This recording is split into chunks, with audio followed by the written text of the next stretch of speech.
Assalamualaikum, jumpa lagi dengan video Bengkel Logika. Pada video ini kita coba bahas tentang permasalahan dari bagian panel display tip Sony. Nah, di mana permasalahannya adalah yang pertama, jika salah satu dari tombol yang ada pada panel ini short circuit, artinya terhubung singkat di dalam dari saklar tombol pencetnya ini, maka akan terjadi masalah di mana tip ini tidak akan bisa mengalihkan fungsi ke fungsi-fungsi yang lainnya. Jadi hanya stuck atau berhenti pada tombol tersebut. Sebagai contoh misalnya tombol tuner yang short circuit, maka tip ini akan menjadi error, tidak bisa bergerak kemana-mana untuk menselect pilihan-pilihan dari fungsi yang lain. Permasalahan kedua adalah jika dari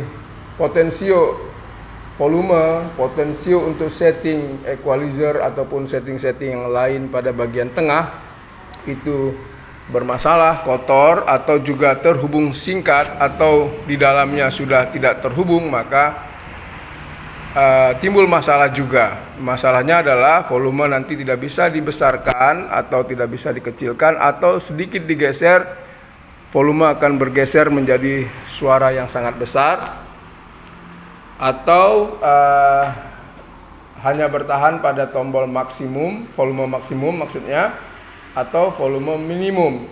Nah, jadi penyebab dari kerusakan ini kedua hal tadi, yaitu tombol saklar push buttonnya ini, yaitu yang kedua potensio volumenya adalah karena kotor, karena masa pakai yang sudah terus menerus dipakai, sehingga nilai dari resistansi volume potensionya baik yang sedang dipegang ini atau bagian tengah ataupun volume mic itu bermasalah, atau kotor pada bagian selektor. Kadang-kadang juga karena dipencet terlalu kuat bisa menyebabkan tombol tidak balik lagi menjadi open circuit.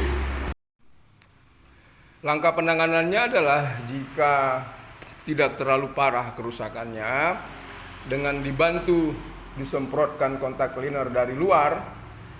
Setelah dibuka, dibersihkan mungkin banyak debu kita lihat tadi, lalu kita bantu dengan dipencet-pencet, diberi kontak cleaner, cairan kontak cleaner, sudah bisa mengatasi, maka pekerjaan tidak menjadi lebih berat, tidak menjadi lebih lama, cukup dilakukan seperti yang saya sampaikan tadi.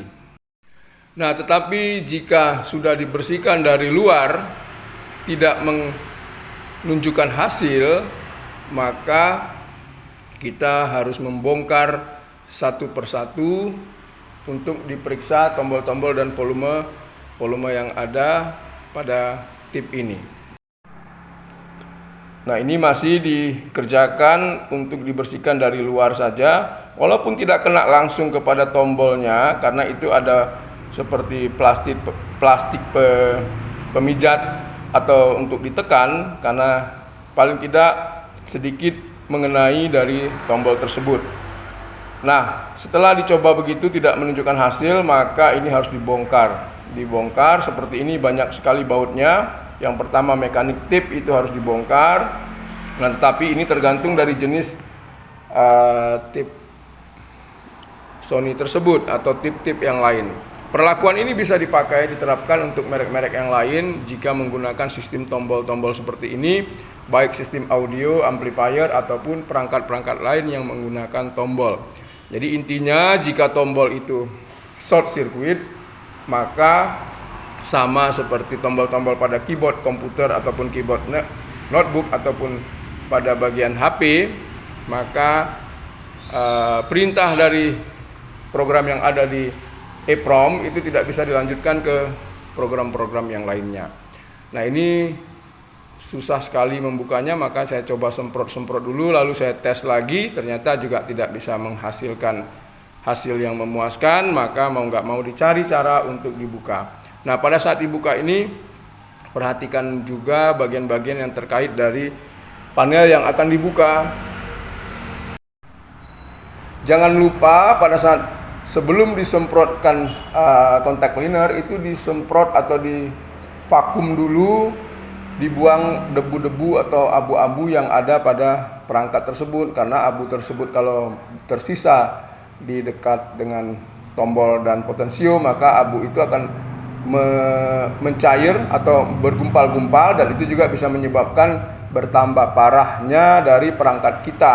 Maka kita semprot dulu dengan kompresor yang kuat atau dengan vacuum cleaner. Nah, jika tidak bisa, tetap kita buka seperti ini. Nah, kalau sudah kita buka seperti ini, maka satu persatu tombol itu kita periksa. Perhatikan jangan sampai displaynya kena, takutnya nanti akan merembes ke dalam dan susah untuk membersihkan cairan itu, sehingga menyebabkan layar tidak lagi burning, tidak lagi clear. Nah, ini ada tombol ini kita periksa, kita tekan satu-satu. Setelah kita tekan, kita amatin pergerakan pegas dari tombolnya itu apakah sudah hampir tidak ada pergerakan. Contoh, pada saat ditekan akan bunyi klik atau cetik. Klik itulah yang menandakan pegas di dalam masih berfungsi normal, yang menghubungkan satu saklar sehingga memerintahkan program untuk mengaktifkan apa yang kita tekan. Jangan sampai salah menganalisa, kita menuduh IC chipsetnya yang rusak atau ada komponen aktif di situ, transistor yang rusak atau yang lain-lain. Karena seperti yang saya sampaikan sebelum-sebelumnya pada video yang lain, IC tersebut susah sekali rusak karena bekerja dengan tegangan yang rendah, daya yang rendah, artinya arus juga rendah. Nah, di sini kalau tidak ada kejadian-kejadian seperti short circuit, IC jarang sekali rusak. Jika tidak ditemukan gerakan pegas yang sudah hampir short atau rusak, maka kita lanjutkan dengan pembersihan, lalu kita semprot satu persatu. Sekalian pada saat disemprot kita pencet-pencet, tetapi jangan lupa dibersihkan dulu dengan vacuum cleaner ataupun kompresor, ataupun ditiup, boleh dengan mulut, ataupun kalau tidak ada perangkat-perangkat seperti kompresor dan vacuum cleaner, kita hembus saja dengan kuat, lalu baru kita semprot satu persatu supaya sekaligus kita perbaiki supaya keadaan tombol ini menjadi lebih kuat. Jangan sampai salah menggunakan semprot kontak cleaner, karena ada kontak cleaner yang merusak bahan di dalam.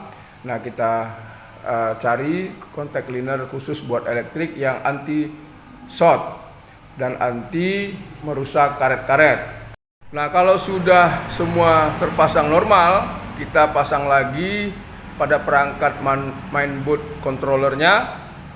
Nah, ini sedang saya pencet-pencet karena jangan sampai pekerjaan ini berulang, repot sekali pekerjaannya.